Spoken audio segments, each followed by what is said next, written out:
Holding a child responsible for a crime, but how old is too young? I'm Ruth Cabal. This is On the Record.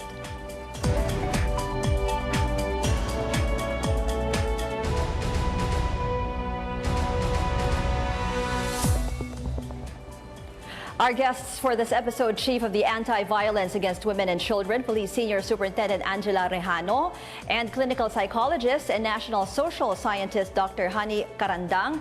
We're also speaking to House Justice Committee Chairman Doy Leachon on the phone. Welcome to On the Record. And thank you for joining us.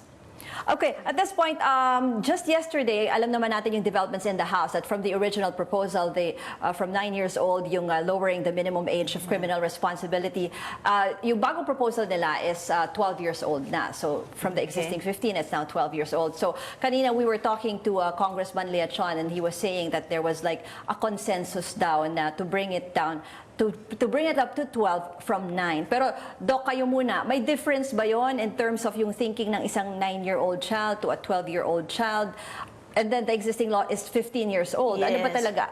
Can you explain to us? Yes. First, I'd like to say that the 15-year-old, the one in the law, we already fought for that. I mean, that was already existing. And then, I actually, to tell you the truth, I don't see any valid reason why we will still revisit that when we've discussed it so lengthily for many years already. And I think that existing law at 15 is okay.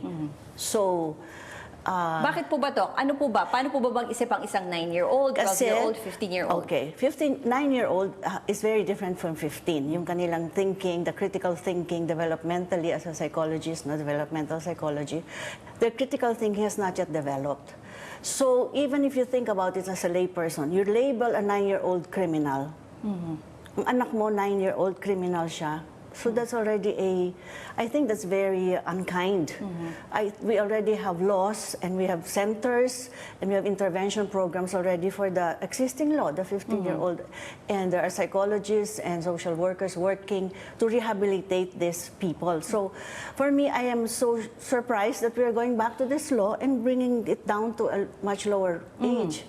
What I don't understand what the reason is actually. Pero, what is the valid reason? Pero Doc, yung isang 9-year-old, or at this point, binago nga kasi ginawa na nilang 12-year-old, no? Alam ba niya na maling magnakaw sa sarili niya? Alam niya ba yung ganon? Kasi usually, di ba, robbery, theft yung most common crimes. Kasi the 9-year-olds, even in the statistics, kahit na nag-increase, di ba, sabi nila, show that their crimes are more petty. Of course, may exception, nagiging sensational.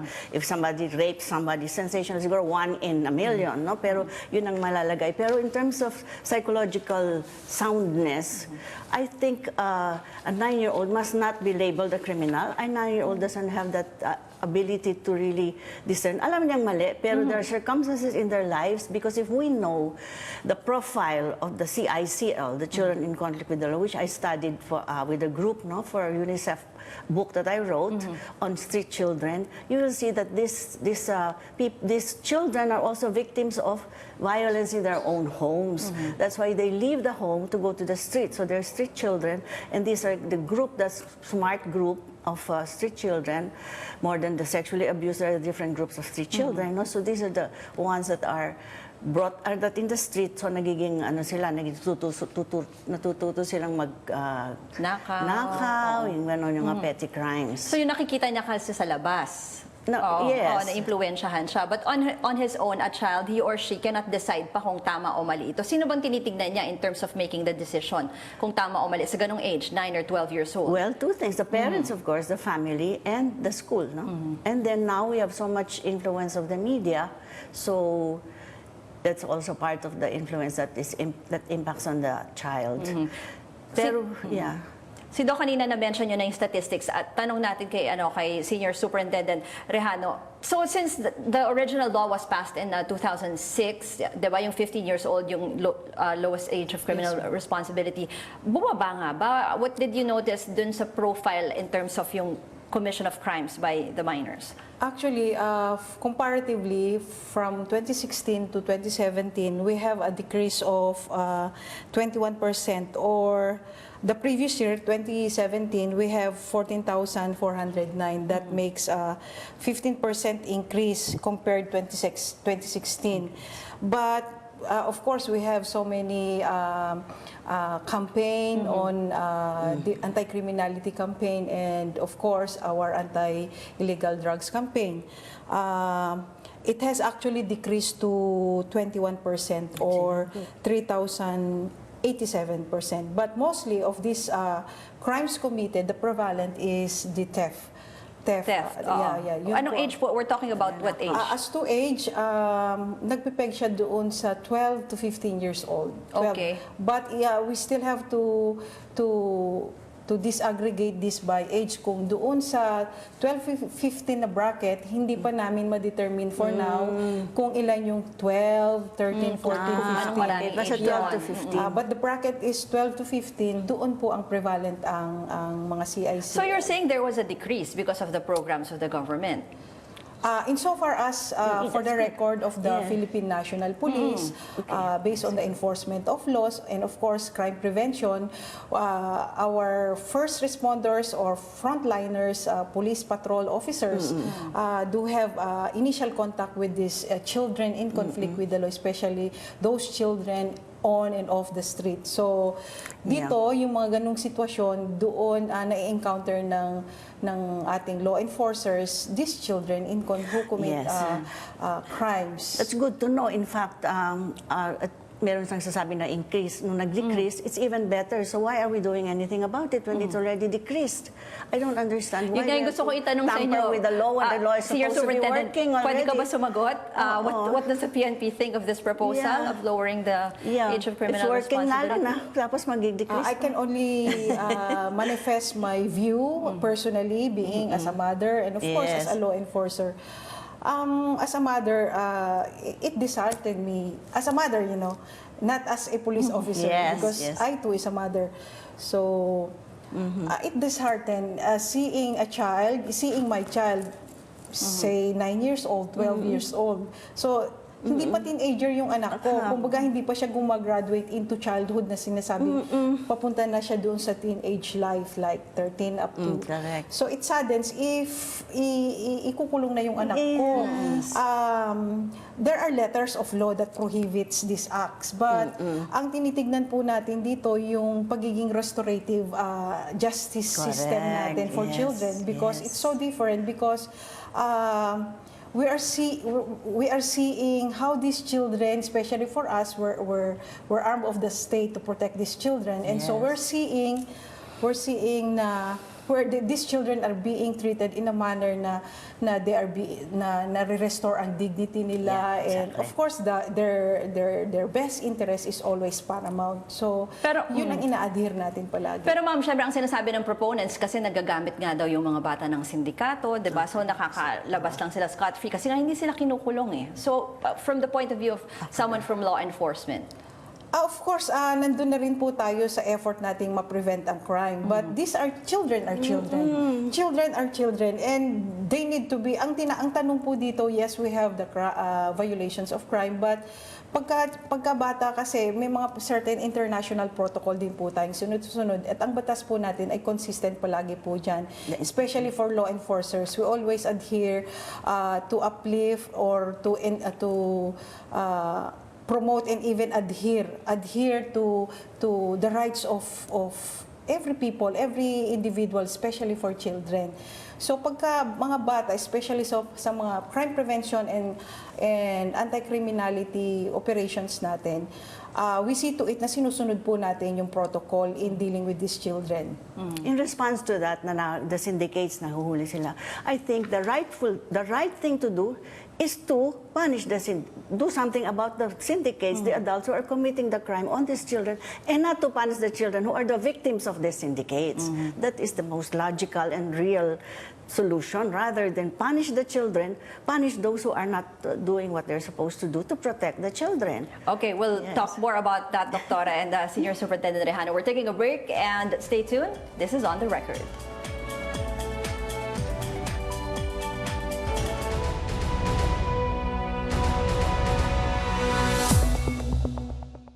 Welcome back to On the Record. We're still talking about the House bill lowering the minimum age of criminal responsibility from 15 to 12.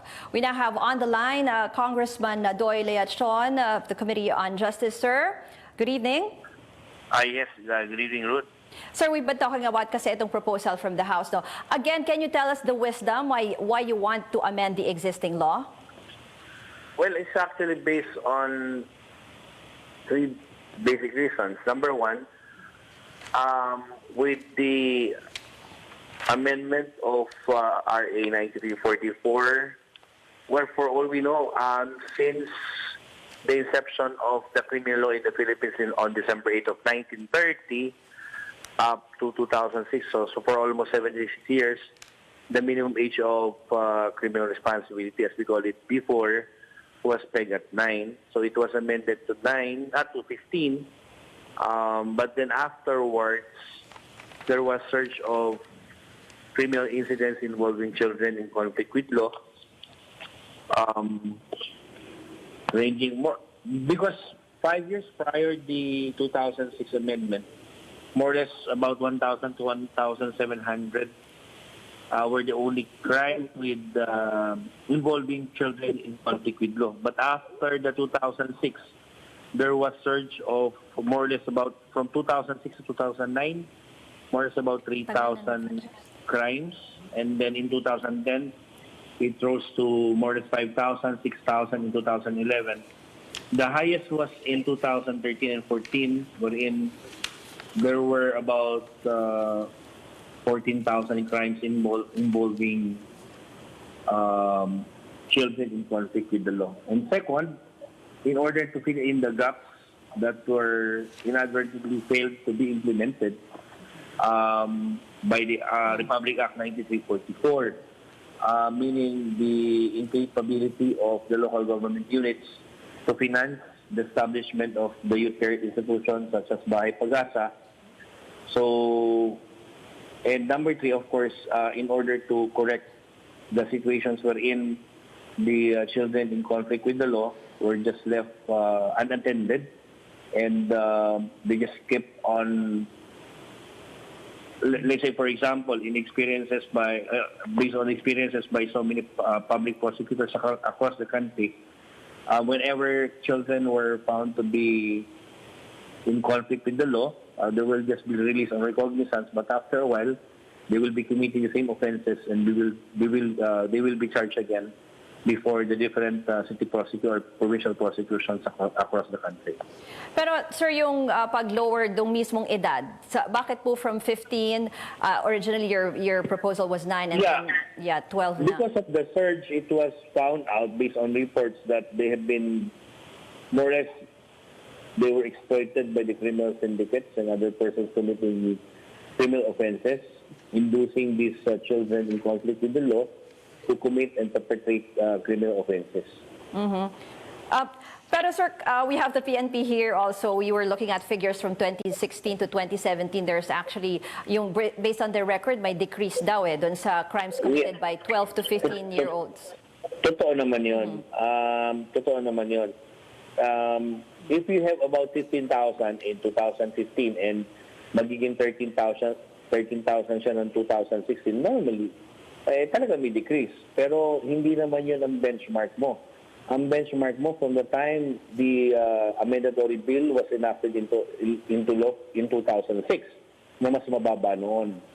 Nagpa-fluctuate naman talaga But then, they cannot deny the fact that when we computed and summarized the total of number of incidences, total more or less about 66,000 criminal incidences or incidents from the time that the revised penal code was amended in 2006.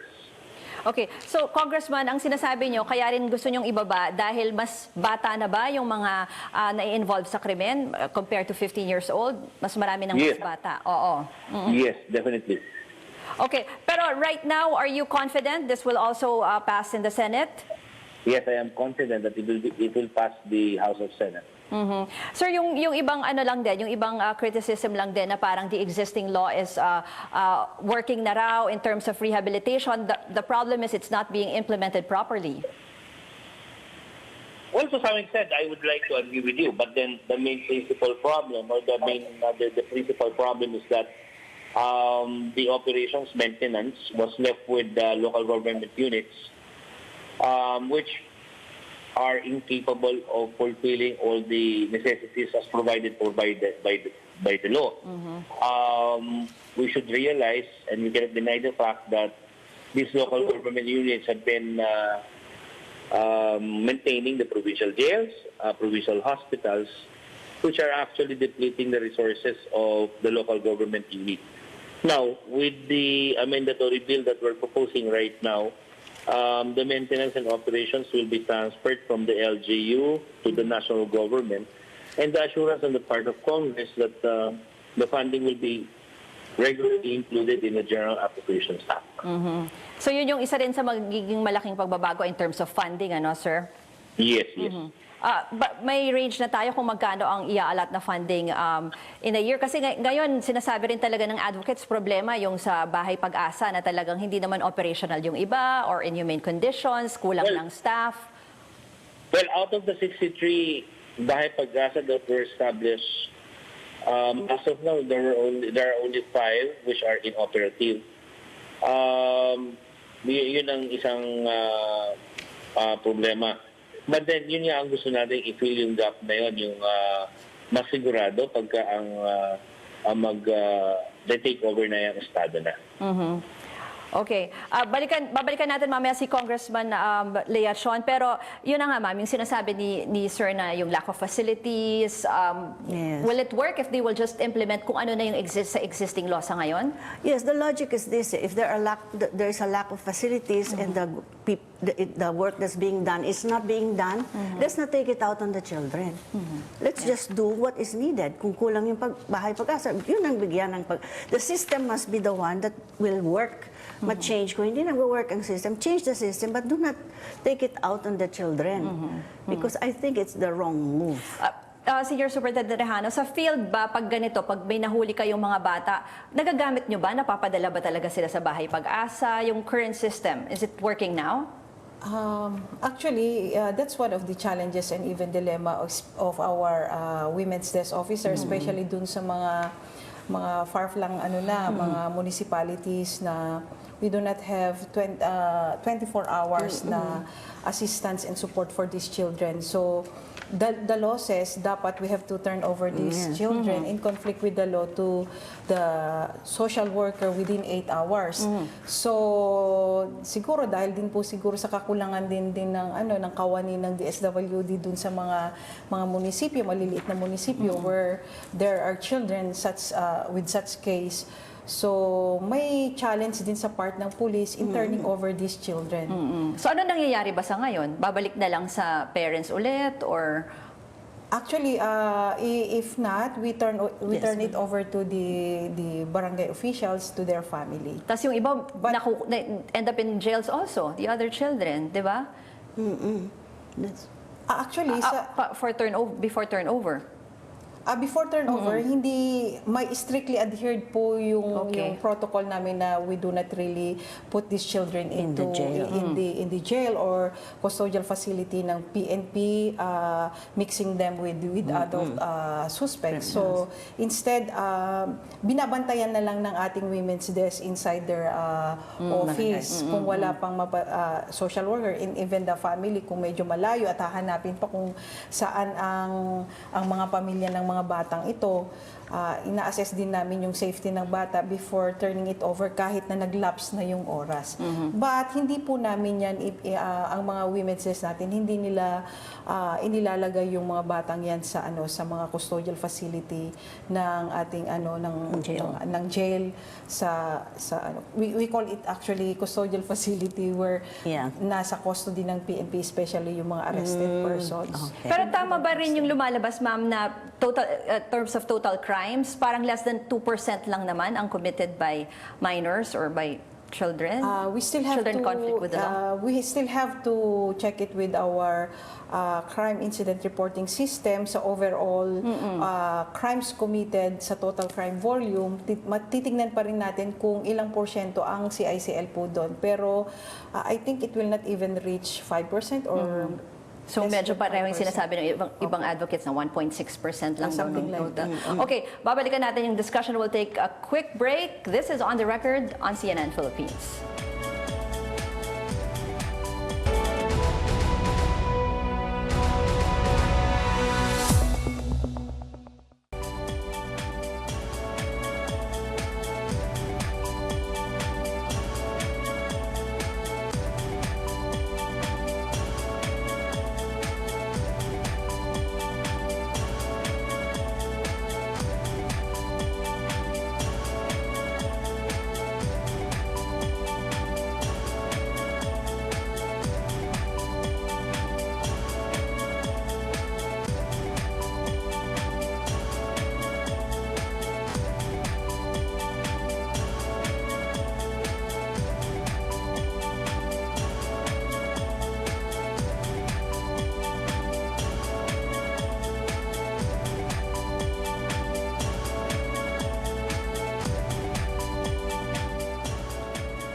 Welcome back to On the Record, and we go back to Congressman Leachon. Sir, briefly lang, no, aside from yung age, isa rin sa amendments nyo is changing the phrase from criminal responsibility to social responsibility. Can you tell us about that, sir? Hello? Yes, sir. Sir, kasama sa Yes. amendments nyo yung changing yung phrase na criminal responsibility to social responsibility. Yes. Why is that, sir? Yes, as I said before, the motivation for the enactment of this law was principally based on protecting them, no? In fact, sinabi ko naman sa iyo kanina na yung confinement nila is not actually unlike before. But then here, with respect to petty offenses, kaya nawawala talaga yung criminal responsibility because the state recognizes the fact of the right of children na pagka petty offenses, they will not be confined sa youth care institution. The circumstances for which mandatory confinement shall only take place under critical circumstances when the crime committed belongs to the serious offenses, and second, if the child has no parents, and number three, if the child becomes a recidivist. So, kung makikita natin talaga, it's not ang sinasabi natin, parang criminal lang dating eh. Hindi naman eh. Wala nga imprisonment. In fact, sabi ko nga, yung penalty was even lesser. And then there will be definitely no execution of judgment until the age of majority. The total proceedings will be left very confidential. It will be maintained very confidential. Okay. There shall be, of course, yung madulong training para sa mga magulang at ang pinaparusahan yung mga criminals dito. Okay, thank you, Congressman Leachon. And we get our final words from our guests here in the studio, Dr. Cananda. Yeah, I think the main message for me is let's make our system work. There's no konti lang ang pag-asa. Let's give more. In other words, let's make the system work and not count put it on the children, the responsibility, because the law now is okay if we make it work. If the adults make it. If the adults who are implementing it make it work, it's okay. We don't have to amend or do anything. We just have to make it work. And that's also how we do not label young children as criminals. No? So I think we should be for the children, the benefit of the child, and not include them in this difficult kind of decisions that are based on so many other things. Let's children muna first. At the end of the day, we always want to see children living in a condition